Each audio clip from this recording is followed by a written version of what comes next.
Hello viewers, আসসালামু আলাইকুম। আশা করছি আপনারা সবাই ভালোই আছেন। আলহামদুলিল্লাহ আমিও ভালো আছি। আজকের ভিডিওতে দেখাবো আমাদের মাঠের প্রথম সেমিফাইনাল ম্যাচে কীরকম দর্শক হয়েছিল এবং কীরকম দোকানপাট এবং খেলা সব কিছুই থাকছে এই ভিডিওতে। অবশ্যই পুরো ভিডিওটি আপনারা শেষ পর্যন্ত দেখবেন। আশা করছি অনেক অনেক ভালো লাগবে। প্রথমেই আপনাদেরকে দেখিয়েছি যে মাঠের শুধু এক পাশটায় কীরকম দর্শক হয়েছে।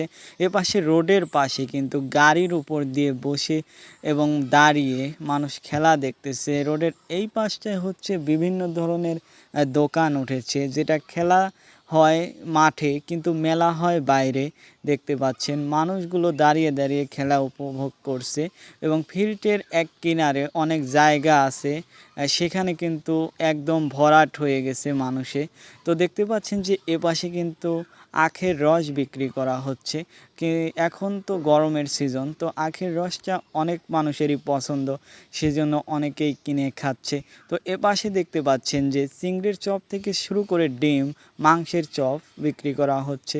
তো এখানে রয়েছে ঝালমুড়ি, বিভিন্ন আইটেমের মশলার সাথে ছোলা রান্না দিয়ে একসাথে মিক্স করে মুড়ি মাখানোকে ঝালমুড়ি বলে।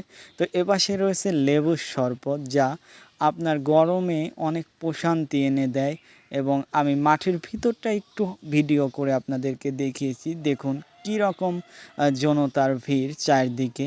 প্রথম সেমিফাইনাল বলে খেলা, এই খেলায় যে দুটি দল অংশগ্রহণ করেছিল, একদিকে রয়েছে সিরাজগঞ্জ উল্লাপাড়া ফুটবল একাদশ এবং অপরদিকে ছিল টাঙ্গাইল ফুটবল একাদশ।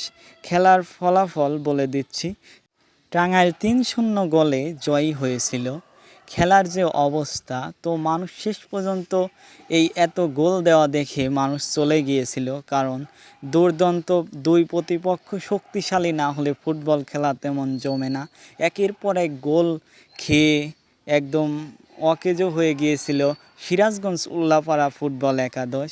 টাঙ্গাইল কিন্তু কঠিন শক্তিশালী দল ছিল, তো তারা শেষ পর্যন্ত ফাইনাল নিশ্চিত করে অবশেষে খেলাটি শেষ হলো। দেখুন দর্শকেরা কি সুন্দরভাবে খেলা উপভোগ করছে। মাঠের চারদিকে কানায় কানায় পরিপূর্ণ দর্শক। এপাশে দেখতে পাচ্ছেন আমাদের মাঠটা এত সুন্দর মাঠ যে কোনো রকম বিশৃঙ্খলা সৃষ্টি হওয়ার সম্ভাবনাই নেই। ধন্যবাদ।